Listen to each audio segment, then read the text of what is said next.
Okay. Is the screen visible? Yes, sir. Right, let me start today's session. Today I am going to start network theorems. Okay, when network is having several nodes, meshes and sources, the response is the response of any element can be obtained by using the theorems. So today we're going to look for at least two theorems we'll complete today. So the first theorem is superposition theorem. Anyhow, the session is recording. Anybody can watch this session after the class also, and if you have any doubt, you can consult me. Okay, in the superposition theorem, the statement is in any linear bidirectional circuit having more number of sources, the response in any one of the element is equal to algebraic sum of the responses caused by individual sources, which the rest of the sources are replaced by the internal resistance. So I'll explain in a very simple manner.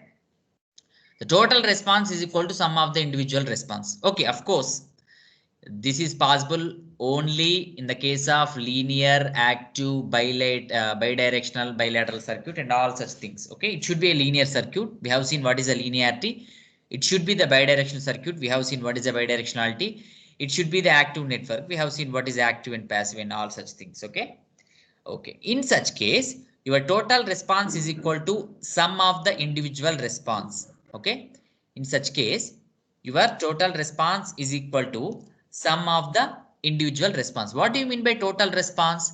The total response may be current through your a particular resistor. Your total current I maybe is equal to the sum of the individual responses. In such case, two voltage sources are present. When the two voltage sources are present, there may be two or three resistance exist. In that one particular, you want to know a current flowing through a particular resistor. Okay, you want to know current flowing through a particular resistor. Then what you will do then? You can find through the current response through that particular resistor when acting one voltage source alone. After that, we will make this short and we can act through the other voltage source. In this case, your current source, generally in the ideal conditions, if we see, we will see the current source should be open circuited and other voltage sources or anything are present, they should be short circuited. That means if there are three voltage sources V1, V2, V3, let's say you want to first see the individual response. Okay, you want to see your current response through the individual voltage source V1. In such case, your voltage source V2 and voltage source V3, these two should be in active mode. When your voltage sources should be in active mode? When Why we are making these voltage sources are in inactive mode? Why? Because in short circuit, voltage is equal to 0. In such case, instead of voltage source, if you are having current source, what we have to do? We have to make them open. We have to make them open. Your current sources are inactive when they are open circuited. So why we are making inactive the other sources? Why? Because first you are looking for individual response when one voltage source is present. Response when one voltage source is present means rest of the voltage or current sources, whatever the sources that are present, we have to make inactive. We have to make them inactive.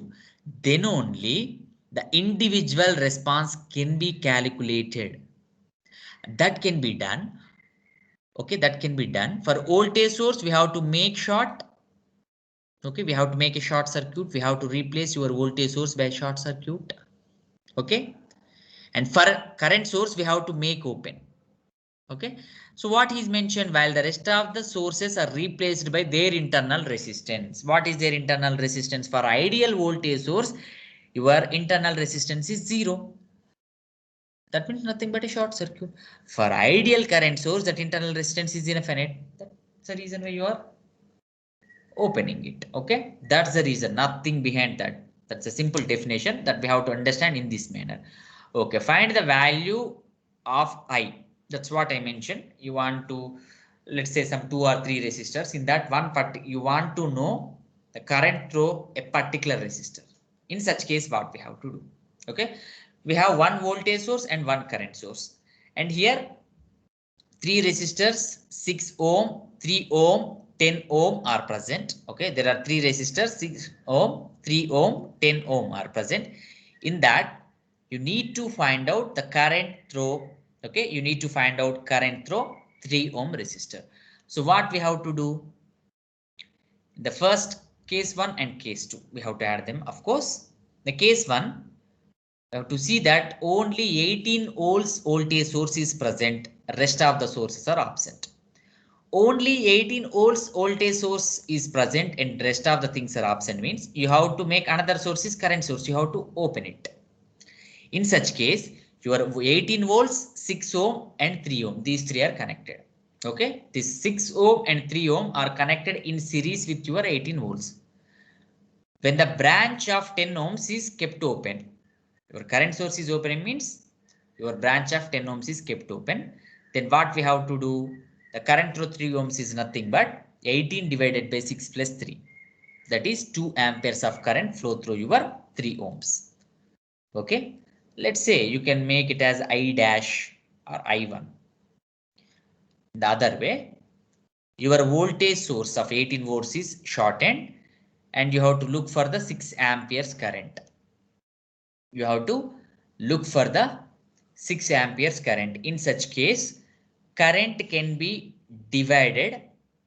Okay, current can be divided among 6 ohms and 3 ohms. Okay, current can be divided between 6 ohm and 3 ohm. So what is in what proportion current can be divided? You just apply current division rule. Okay, if you just simply apply, your voltage source should be short circuited.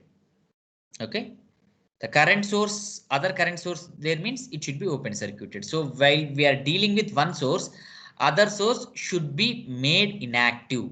The voltage source can be made inactive by shortening it. Okay, in such case, the 6 amperes current should flow through your 6 ohms and 3 ohms. If you go to the current divider rule, current through 3 ohms may be 4 amperes in the opposite direction. So that can be considered as I double dash. Okay, that can be considered as I double dash or I2. So the total response is equal to sum of individual response. What he mentioned, two algebraic sum of the responses caused by individual sources. In simple sentences, what I mentioned, total current is equal to sum of the individual response. So in the first case, it is 2 amperes. In the second case, it is a minus 4 amperes. Why? Because this is in the opposite direction. So 2 minus 4, minus 2 amperes of current will flow through the 3 ohms. Minus 2 amperes of current means what is the conventional current direction is from the top to bottom. Here minus 2 means bottom to top. It will go in this direction, in the 3 ohms direction. Okay. So that is the superposition theorem. That's what the superposition theorem means. The total response is equal to sum of the individual response. So how many sources that are present?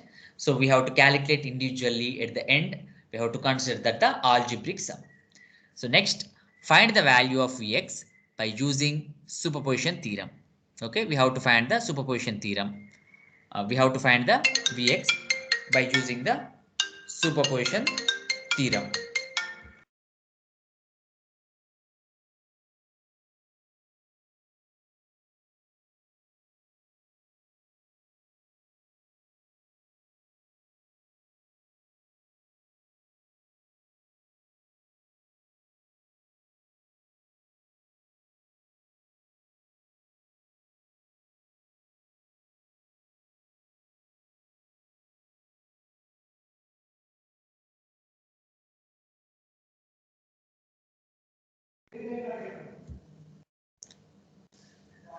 Okay, find the value of Vx by using superposition theorem.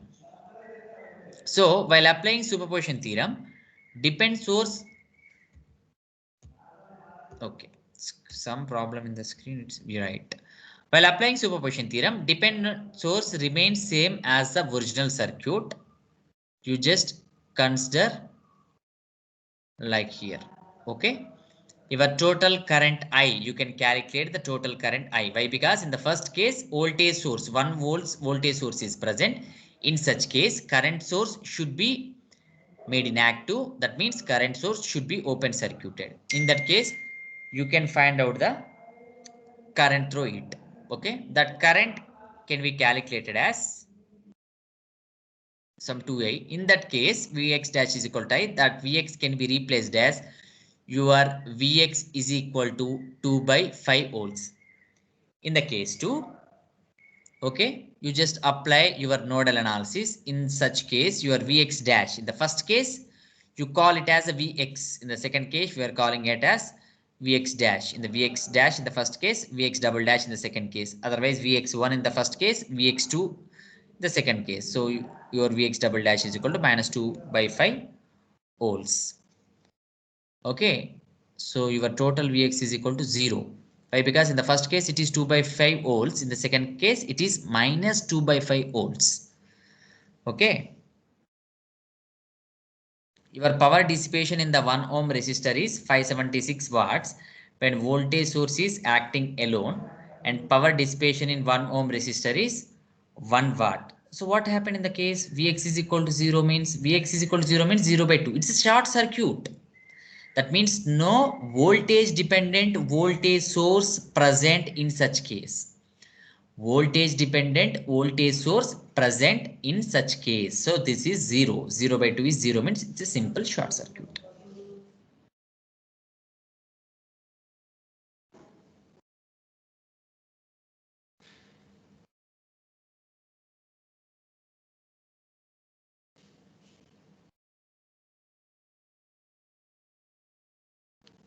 Okay, another problem. In the circuit shown, if source voltage is increased by 10%, find the change in power of R4 resistor. Here, how many resistors are present? Resistor 1, resistor 2, resistor 3 and resistor 4.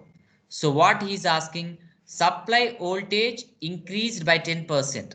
Your supply voltage increased by 10%. That means if it is Vs, okay, then it should be 1.1 Vs. Increased by 10% means 10% of the change is 1.1 of Vs. Okay, we will see the power dissipated in the R4, fourth resistor. Okay.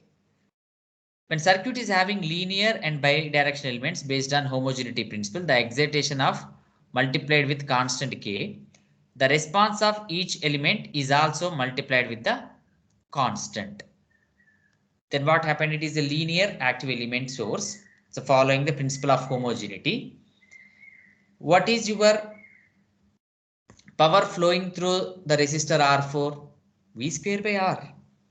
Your power is I square into R or V square by R. So V square by R. Here V is V4 and R is R4.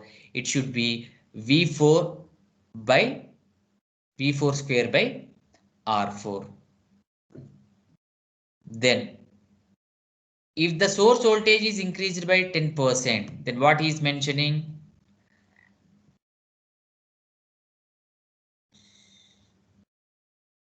The source voltage is increased by 10%. Then the total voltage, that means voltage across R1, voltage across R2, voltage across R3 and voltage across R4. Maybe V1 here, V2 here, V3 here, V4 here. Voltage across individual resistors. When you increased the supply voltage by 10%, your individual voltages across resistors are also increased by 10%. That means they are multiplied by same 1.1 factor. So previously the voltage across R1 is V1. Then after increasing the supply voltage or supply excitation by 10%, then it will become 1.1 V1. In this case, the previously it was V2. In present case, it should be 1.1 V2. So similarly here, previously it was V4. Now it is 1.1 V4. Then what is the change in power? It should be 1.1 whole square. It should be 1.21. Okay, it should be 1.21 means change in supply voltage is, sorry, change in power. When the change in supply voltage increases by 10% means change in power is 21%. That is the superposition theorem. The simple keyword for the superposition theorem is total response is equal to the sum of the individual response. Next theorem is the Thevenin's theorem. Okay, second theorem is Thevenin's theorem. In the Thevenin's theorem, okay, in the Thevenin's theorem, in any linear bidirectional circuit having more number of elements can be replaced by single equivalent circuit consisting of equivalent voltage VTH and the equivalent resistance RTH. In simple sentences, I can tell you, if you have a complicated network, if you have the complicated circuit, the entire complicated circuit can be replaced by a single voltage source in series with a single resistance. That single voltage source is the equivalent voltage of that circuit VTH, which is also a open circuit voltage, can also be known as VOC, open circuit voltage, and a resistance RTH. Okay, and a resistance RTH. What do you mean by resistance RTH? It is the Thevenin's resistance. It is the equivalent resistance representing of that particular network. Combination of that particular network. Combinations of all resistors of that particular network. It is the equivalent resistance. Right. It's a VTH and it is a RTH. Your VTH is the open circuit voltage and RTH means to measure the RTH, we have to inactive your sources. Inactive the sources means I already mentioned voltage source means make it short, current source means make it open, and we have to look from the load terminals. Let's say here A and B is the load. We have to look into from the load terminals and whether they are connected. Equivalent circuit means series, parallel combination, and everything that you have to reduce, and final resistance value that you have to measure. Find current flowing through 2 ohm resistor using Thevenin's theorem. Okay, this is the load connected. So we have to, this is the load resistors, let's say. Okay, we have to find out the current through this load resistance. Then we have to find out the open circuit voltage across AB. And we have to find out the equivalent resistance by looking from the terminals of AB. VOC, open circuit voltage, your open circuit voltage. Just open circuit voltage means you just measure, you just apply KVL. If you apply KVL for this loop, this is the 10 amperes current flowing in this direction. This should be plus and minus. So minus 60 plus 10 should be this voltage. If you just apply KVL for the last loop, outer loop connected your A and B terminals. So that should be the open circuit voltage 50 volts. That open circuit voltage is nothing but Thevenin's voltage VTH. That is nothing but Thevenin's voltage VTH. Next we have to connect, we have to measure the RTH. RTH means I already mentioned we have to look into from the terminals of A and B. In such case, sources must be inactive. Your current source should be open, voltage source should be shortened. Then this is the equivalent circuit. Then in such case, your 9 and 3 are in series. That combination is in parallel with 6. 9 and 3 series means 12. 12 is parallel to 6 means 12 into 6 by 12 plus 6. 4. Your RTH is 4 ohms. VTH is 50 volts. Just replace. And what is your load resistor? In which you have to measure the current, that is a 2 ohms. 2 ohms connect as it is across your load. Then find out the current. Your current through 2 ohms is nothing but I is equal to 50 by 4 plus 2. Okay, total voltage is 50, total resistance is 2 plus 4, 6. Then your total current is 8.3 amperes. Okay. This is the simple. Your Thevenin's theorem is, once again I am telling the Thevenin's theorem, the entire circuit can be redrawn in the form of VTH and RTH, and your load resistance remains to be same. Here your load resistance is 2 ohms. So you just remove your 2 ohms time being, later we can reconnect it. We can keep at the same place. We have to redraw the circuit in terms of the two parameters such as VTH and RTH. VTH is open circuit voltage across AB because you need to everything. We have to look from the AB itself. Okay. You have to measure your voltage across A and B. And you have to measure the equivalent resistance by looking into the terminals of A and B. The voltage is your VTH. We measured it as open circuit voltage, which happened to be the 50 volts. We measure the equivalent resistance, it is happened to be the 4 ohms. That's it, VTH and RTH. And what is your RL? 2 ohms. Just connect it. Initially you remove for the calculations, you just replace it the same as it is. Then you can find out the current through that particular resistance. That's what the Thevenin's theorem. Like that, any such complicated circuit that you are having, that doesn't matter. Wherever in the such a complicated consisting of 2 or 3 sources, 5 or 6 resistances. Okay, 6 resistances and 3 sources, no matter. So where you want to measure? Here you want to measure. Okay. There you have to measure the open circuit voltage. From that port itself, you have to measure the open circuit voltage with reference to that port, and with reference to that port, you have to measure the equivalent resistance, just VTH and RTH. And where you want to measure that resistance, you just connect it across, just your I is equal to VTH by RTH plus RL. Simple principle. With this, you can calculate, you can simplify, you can evaluate any complicated nature circuit. If you have any doubts, tell me. Do you have any doubts? No. Okay, let me download the attendance. What about the remaining students? What happened? Don't know, sir. Okay, so tomorrow we'll discuss the next theorem such as Norton's theorem, reciprocity theorem. Okay, everything we will discuss. So today I mentioned problems on superposition theorem, one problem on superposition, one problem on Thevenin's theorem. You just go to any material. Okay, you just solve some problems, and if you have any doubt, we can discuss tomorrow. Okay. Okay, sir. Right. Thank you. Thank you, sir.